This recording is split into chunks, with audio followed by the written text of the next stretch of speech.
Hello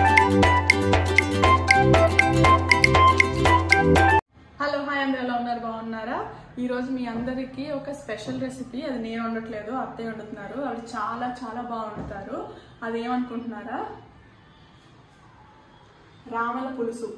ఇవి చూడడానికి బొంబుడేలు లాగా ఉన్నాయండి ఇవి బొంబుడేలు కాదు వీటిని రామలు అంటారు ఇది ఓన్లీ సీజనల్ గానే దొరుకుతాయి మనకి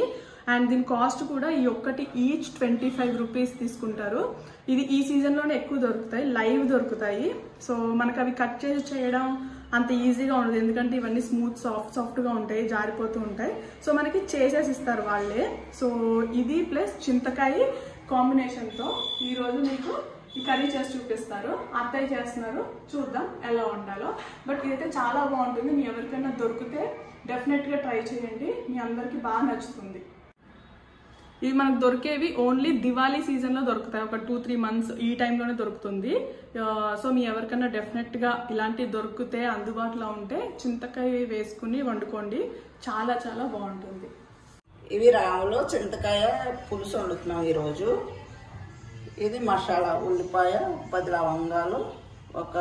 అల్లం వెల్లుల్లిపాయ పేస్ట్ ఒక 1/2 స్పూన్ జీలకర్ర 2 స్పూన్ ధనియాలు ఇదన్నీ మిక్సీలో వేసుకుందాం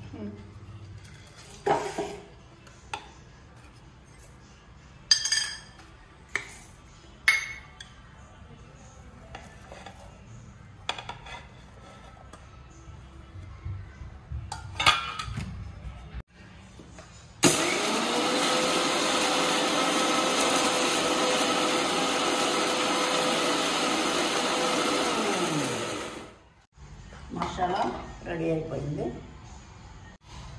ఇవి చింతకాయలు ఇలా ఎన్ని కావాలంటే అన్ని ఉడకబెట్టుకుని ఇలా ఉంచుకోవాలి తర్వాత జ్యూస్ తీసి కూరలో వేసుకోవాలి ఇది చింతకాయ ఉడకబెట్టుకున్న జ్యూస్ వేడెక్కాక ఆయిల్ పోసారు ఇప్పుడు ఆయిల్ వేడెక్కాక ఇంకోండి ఇవన్నీ రెడీ చేసి పెట్టారు వెల్లుల్లిపాయ ఎండుమిర్చి కరివేపాకు కొత్తిమీర మెంతులు కొద్దిగా అండ్ జీలకర్ర ఏమో పచ్చిమిరపకాయలు ఇలా ఓన్లీ ఒకసారి ఇలా కట్ చేసి ఉంచేసారు సో ఇవన్నీ ఫ్రై చేస్తారు వేసేనది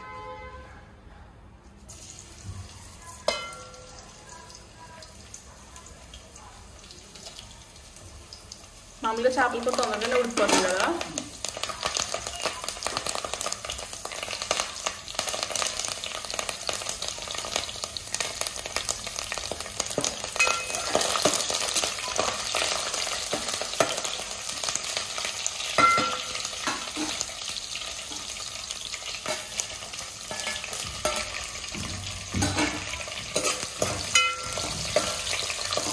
ఫ్రై అవ్వగానే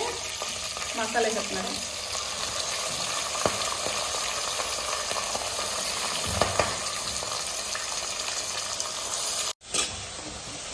ఇది ఆల్మోస్ట్ ఫ్రై అయిపోయింది అంటే మనకి ఇలా ఆయిల్ సపరేట్ అయిపోతే ఫ్రై అయిపోయినట్టే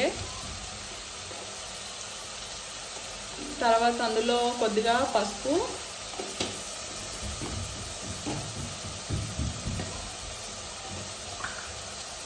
కొద్దిగా సరిపడా ఉప్పు కారం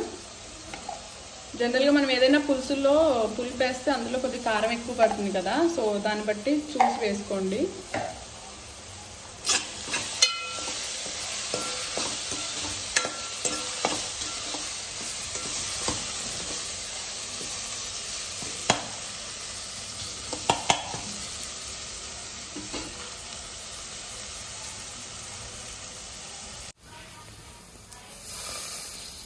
ఆనియన్ బాగా ఫ్రై అయ్యాక రామలు వేసేస్తున్నారు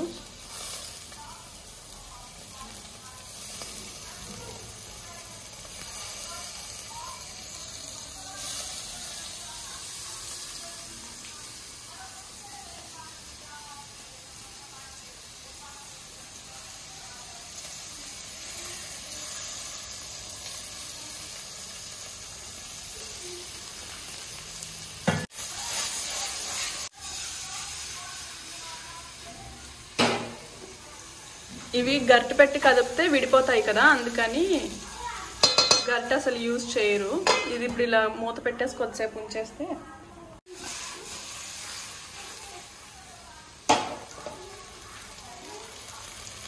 చూడండి ఎంత బాగా ఫ్రై అయిందో. ఇలా ఫ్రై అయిన తర్వాత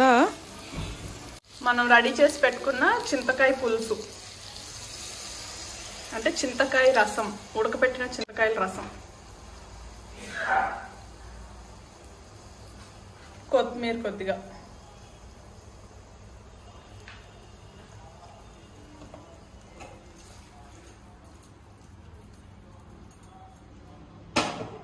మిక్స్ చేసేసి ఇలా మూత పెట్టి సిమ్లో ఒక 5 మినిట్స్ అలా ఉడికి పెడితే సరిపోతుంది.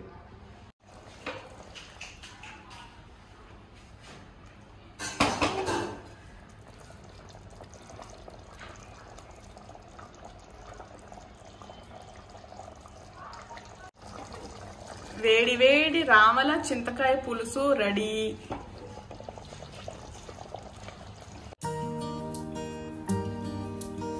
వేడి వేడి అన్నం, చింతకాయ రామల పులుసు, టేస్టింగ్ టైం.